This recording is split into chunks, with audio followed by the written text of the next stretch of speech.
الحمد للہ رب العالمین والصلاة والسلام علی اشرف الانبیاء والمرسلین وعلی آلہ واصحابہ اجمعین اما بعد اعوذ باللہ السمیع العلیم من الشیطان الرجیم بسم اللہ الرحمن الرحیم لقد رضی اللہ عن المؤمنین اذ یبایعونک تحت الشجرہ صدق اللہ العظیم وصدق رسولہ النبی الکریم ان اللہ وملائکتہ یصلون علی النبی یا ایہا الذین آمنوا صلوا علیہ وسلموا تسلیما اللہم صلی علی سیدنا و مولانا محمد معدن الجود والکرم وآلہ وصحبہ وبارک وسلم۔ حمد الصلاۃ کے بعد امیر المومنین خلیفۃ المسلمین داماد مصطفیٰ صلی اللہ علیہ وسلم حضرت سیدنا عثمان غنی رضی اللہ تعالیٰ عنہ کی حیات مبارکہ کے حوالے سے چند باتیں آج گفتگو کا عنوان ہے۔ نبی کریم صلی اللہ تعالیٰ علیہ وسلم نے حدیبیہ کے موقع پر 9 ہجری میں عمرے کا ارادہ فرمایا تھا، اور حضور صلی اللہ تعالیٰ علیہ وسلم اپنے کئی سو صحابہ کے ساتھ احرام باندھ کر مقام حدیبیہ پر پہنچ گئے۔ سفیر اس کو بنایا جاتا تھا جو بڑا سمجھدار اور زیرک آدمی ہوتا تھا۔ نبی پاک صلی اللہ علیہ وسلم نے اس موقع پر جس کو اپنا سفیر بنا کے بھیجا وہ حضرت سیدنا عثمان غنی رضی اللہ تعالیٰ عنہ۔ حضور نے انہیں سفیر بنا کر کے مکہ مکرمہ میں بھیج دیا اور 2 ٹارگٹ دیے اپنے سفیر کو، 2 باتیں فرمائیں۔ فرمائے ایک تو جا کے مکے والوں کو بتاؤ کہ ہم جنگ کرنے نہیں آئے، اللہ کے گھر کا دیدار کرنے آئے، اور بڑے پرامن طریقے سے ہم طواف کریں گے، سعی کریں گے، عمرہ کریں گے، لوٹ جائیں گے۔ یہ ہمارا واحد ایجنڈا ہے، اس کے علاوہ کوئی پروگرام نہیں ہے۔ اور دوسرا انہیں یہ بتاؤ ان لوگوں کو جو ایک زمانے سے مکہ مکرمہ میں کفار مکہ کے ظلم سہ رہے ہیں، ہمارے وہ غلام جو یہاں بڑی تکلیف میں ہیں، ان کو یہ خبر دے دو، عثمان انہیں میرا پیغام دے دینا کہ اب تمہاری مشکلات کے دن تھوڑے رہ گئے، اب بڑی جلدی اللہ تبارک و تعالی دین اسلام کو فتح عطا فرما دے گا۔ حضرت عثمان غنی تشریف لے گئے۔ جب حضرت عثمان غنی وہاں پہنچے تو کفار نے آپ کو روک لیا۔ انہوں نے کہا کہ آپ رکیے، دیر ہو گئی۔ ادھر ابو سفیان نے حضرت عثمان غنی رضی اللہ تعالیٰ عنہ کو یہ کہا کہ ہم نبی پاک صلی اللہ علیہ وسلم کو اور ان کے صحابہ کو عمرہ نہیں کرنے دیں گے، آپ اگر چاہیں تو وہ سامنے بیت اللہ شریف ہے، طواف کریں، آب زمزم پئیں، حجر اسود پہ جائیں، مقام ابراہیم پہ جائیں، صفا مروہ کریں، آپ چاہیں تو کر لیں۔ تو حضرت عثمان غنی رضی اللہ تعالیٰ عنہ فرمانے لگے میں تڑپ رہا ہوں کعبے کے طواف کے لیے، لیکن میں بیت اللہ کا طواف اسی وقت کروں گا جب آگے آگے مجھے میرے مصطفیٰ کریم نظر آئیں گے صلی اللہ تعالی علیہ وسلم۔ لوگ آج پوچھتے ہیں کہ بغیر مدینہ شریف جائے حج مکمل نہیں ہوتا۔ میں نے کہا مدینہ شریف کے بغیر حج ہو جاتا ہے، پر مدینے والے کے بغیر نہیں ہوتا، اس لیے کہ حضور نے فرمایا صحیح مسلم میں خذوا عنی مناسککم، حج کے طریقے مجھ سے سیکھو۔ اللہ نے تو کہہ دیا حج کرو، تفصیل تو بتائی نہیں، تو اب آپ کو حضور سے سیکھنا پڑے گا۔ مدینے کے بغیر تو شاید حج ہو جائے، پر مدینے والے کے بغیر حج نہیں ہوتا۔ حضرت عثمان غنی رضی اللہ تعالیٰ عنہ کہنے لگے میں طواف ضرور کروں گا، پر اس وقت کروں گا جب مجھے حضور آگے آگے نظر آئیں گے۔ ادھر ایک شخص نے حضور کی بارگاہ میں بھی کہا اپنوں کا نہ پتہ ہوتا ہے، دل بدستاور کے حج اکبر است۔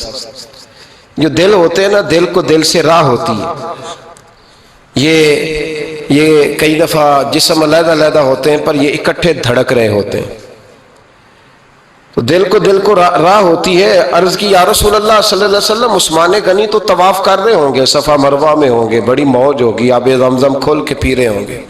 حضور نے سامنے والے کا چہرہ غور سے دیکھا، فرمایا عثمان کو تم زیادہ جانتے ہو کہ میں زیادہ جانتا ہوں؟ یا رسول اللہ آپ ہی زیادہ جانتے ہیں. فرمایا پھر فکر نہ کرو، عثمان میرے بغیر طواف نہیں کرے گا. بات ختم ہو گئی، میرے بغیر عثمان طواف نہیں کرے گا، ختم ہو. اب کسی نے افواہ پھیلا دی کہ حضرت عثمان غنی کو شہید کر دیا گیا. نبی پاک علیہ السلام تک بھی خبر آئی. حضور جانتے تھے ہمارا دل نہیں کرتا کوئی انتشاری بات کرنے کو، لیکن جب لوگ کرتے ہیں تو پھر دل کو تکلیف ہوتی ہے. اب یہاں سب نے لکھا ہے کہ نبی پاک صلی اللہ علیہ وسلم کو خبر ملی، حضور پریشان ہوئے، صحابہ کو مشورے کے لیے بھی بلایا، بیعت رضوان بھی ہوئی. اگر علم غیب ہوتا یہ سارا کچھ نہ ہوتا. اور میں نے کہا خدا کے بندے اگر حضور اپنا علم غیب اس وقت ظاہر کرتے تو حضرت عثمان کے لیے قرآن کی آیتیں نہ نازل ہوتی، اس بیعت کے تذکرے نہ ہوتے. ہر بات پہ لوگ معاذ اللہ تعالیٰ. اب دیکھیے نا یہاں یہ جملہ چھوڑنے کی کیا ضرورت ہے؟ تم قوم کو کیا دے رہے ہو؟ لوگوں کو کیا بتا رہے ہو کہ نبی پاک علیہ السلام اندھیرے میں بیٹھ کے فیصلے کر رہے تھے؟ کیا بتا رہے؟ آج انٹیلیجنس کی رپورٹس بتا دیتی ہیں کہ وہ فلاں کس طرح کا ماحول ہے اور آپ نے کس طرح کرنا ہے، تو تمہیں اپنی خفیہ ایجنسیوں کے مطابق تم فیصلہ کرو تو کہتے ہو ہم بھئی اندھیرے میں فیصلہ نہیں کر رہے، ہمیں رپورٹ ہے تو فیصلہ کر رہے ہیں. اور نبی پاک علیہ السلام کے بارے میں تم لوگوں کو یہ بتا رہے ہو کہ حضور اندھیرے میں فیصلہ کر دیتے تھے، پتہ ہی نہیں تھا. کس طرح کی بات کرتے ہو؟ میرے محبوب پاک علیہ الصلوۃ والسلام فرماتے ہیں کہ اللہ تبارک و تعالیٰ نے مجھے اس طرح کا علم عطا فرمایا ہے کہ جو تمہارے ذہن میں ہو مجھ سے پوچھو، میں فوراً تمہیں جواب دوں گا. لیکن لوگ اڑ گئے ہیں، کیا کیا جائے؟ اور عجیب فلسفہ ہے، یہاں بھی گرہ لگا دی. پتہ ہوتا تو یہ سارا. اور میں نے کہا خدا کے بندے اگر یہ سارا کچھ نہ ہوتا تو پھر یہ آیتیں کیسے نازل ہوتی؟ پھر صبح قیامت تک حضرت عثمان غنی کی عظمتوں کا کیسے پتہ چلتا؟ جب خبر ملی نا کہ حضرت عثمان غنی کو شہید کر دیا گیا تو حضور نے صحابہ کو بلایا، فرمایا آؤ میری بیعت کرو. حالانکہ بیعت پہلے ہو چکی، آؤ دوبارہ بیعت کرو. یا رسول اللہ کس چیز کی بیعت کرنی ہے؟ تو نبی پاک نے فرمایا میرے ہاتھ پہ بیعت کرو کہ ہم عثمان غنی کے خون کا بدلہ لیے بغیر یہاں سے جائیں گے نہیں. ہم عثمان کے خون کا بدلہ لیے بغیر یہاں سے جائیں گے. اور حوالہ کسی نے دیکھنا علامہ اسماعیل حقی کا تو میں دکھاؤں گا، جس شخص نے دوڑ کر سب سے پہلے نبی پاک کی بیعت کی وہ مولا علی شیر خدا تھے. کہ یا رسول اللہ جانے نہیں عثمان کا خون کا بدلہ لیے بغیر. سب سے پہلے شیر خدا آگے بڑھے. آج لوگ انہی لوگوں میں اختلاف دکھانے کی کوشش کرتے ہیں، صحیح لا حاصل کرتے. سب سے پہلے دوڑ کر حضرت شیر خدا آگے بڑھے کہ حضور میں بیعت کرتا ہوں. نبی پاک نے صحابہ کے ہاتھوں میں بیعت ہو رہی ہے. یہ وہ والا واقعہ نہیں جو اس چوک میں پیش آیا تھا، یہ وہ والا واقعہ نہیں جو میرے ساتھ ہوا تھا تو میں آپ کو سنا رہا ہوں. یہ وہ والا واقعہ ہے جو رب کو اتنا پسند آیا کہ اللہ نے قرآن پاک میں بیان فرما دیا ہے. اس کی اہمیت کا اندازہ لگائے کہ رب کریم کو اتنا محبوب ہے یہ انداز کہ قرآن میں بیان کیا. ایک درخت تھا، کانٹوں والا درخت، اس کو شارحین نے لکھا ہے. کچھ لوگ کہتے ہیں بیری کا درخت تھا. نبی پاک درخت کے نیچے بیٹھ گئے، فرمایا بیعت کرو سارے. کن کے لیے بیعت ہو رہی ہے؟ حضرت عثمان غنی کے لیے. ایک بیعت دین کے لیے ہوئی، قرآن کے لیے ہوئی، حدیث کے لیے ہوئی، اللہ کی توحید کے لیے. اور آج نئے سرے سے بیعت ہو رہی ہے، کس کے لیے؟ بول کے بتائیے. حضرت سیدنا عثمان غنی رضی اللہ تعالیٰ عنہ، اس شخص کی عظمت کا کوئی اندازہ کر سکتا ہے جن کے لیے نبی پاک نے خاص کر کے تخصیص کر کے ایز اے اسپیشل بیعت لی. اور صحابہ نے جب بیعت کی تو اللہ کو اتنی پسند آئی کہ قرآن مجید کی سورہ فتح کی آیت نمبر 18 میں بیان کیا. فرمایا لقد رضی اللہ عن المؤمنین اذ یبایعونک تحت الشجرہ. فرمایا محبوب تحقیق اللہ ان مومنوں سے راضی ہے جو درخت کے نیچے آپ کی بیعت کر رہے تھے. تحقیق اللہ ان سے راضی ہوا، ان ایمان والوں سے جو درخت کے نیچے آپ کی بیعت کر رہے تھے. درخت کے نیچے تحت الشجرہ. قرآن مجید کے الفاظ اگر آپ غور کریں گے تو آپ کو حضرت عثمان غنی کی عظمت کا پتہ چلے گا اور اس واقعے کی حساسیت کی آپ کو سمجھ آئے گی کہ بیعتیں تو مسجد میں بھی ہوئی لیکن نام لے کے نہیں کہا محبوب جنہوں نے مسجد میں بیعت کی.